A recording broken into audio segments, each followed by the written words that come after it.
We have here two things now that a woman is supposed to be able to do in church, and maybe a third thing that we have overlooked is prophecy. It says that a woman is not to cover her head whenever she prophesies. Now, this is what has broke me and my friend of many years who grew up in the same denomination.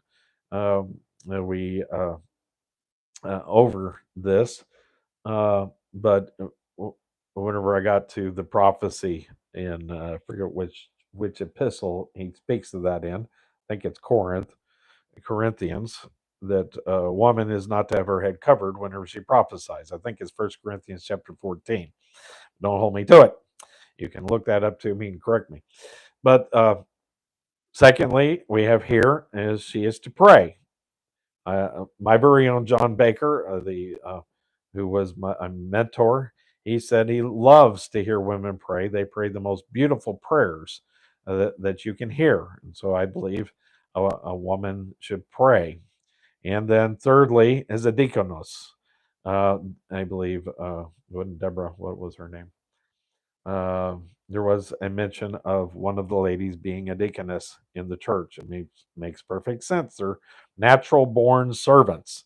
They love to wait on tables. We've made it we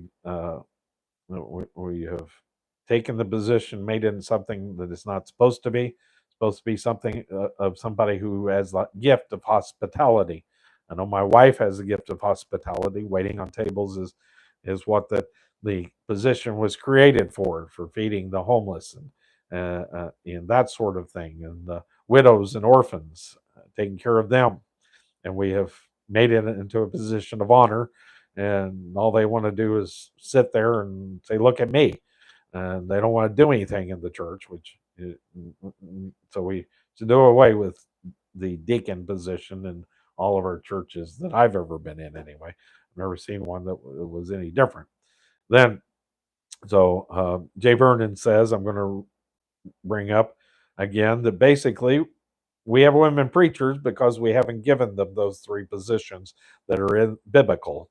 We haven't allowed them to do these things that are biblical. The church originally was for women and men to be equal, and these are things that they are allowed to do in the church, and we should have allowed them to do that. But because they didn't, we haven't, then they have desired to be pastors, preachers, and they want to take over the church. That's what Cecil says.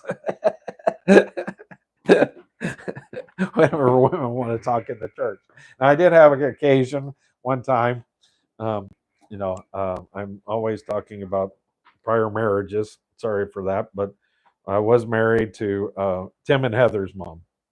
We were going to this church, and the pastor calls her up and says, whenever that you get up and sing, don't have your husband introduce your song. And so it infuriated her, and she didn't ever want to go back to that church. Of course, I can understand why. I wrote the pastor a email and basically told him, well, if you believed what that you believe, then you should have contacted me and let me talk to my wife, and instead of contacting her directly and rebuking her directly. And so, there's a lot of churches out there that have different views on this.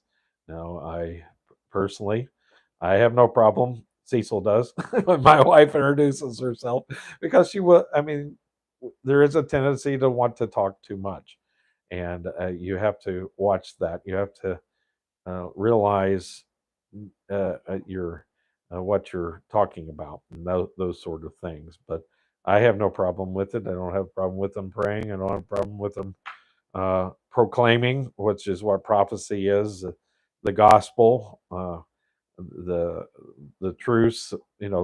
Like if Debbie teaches precepts on precepts, teaching about revelations and that sort of thing, I have no problem with that. I have no problem with uh, if we had a deaconess, but after studying all this, but I've come a long way from where I was, and so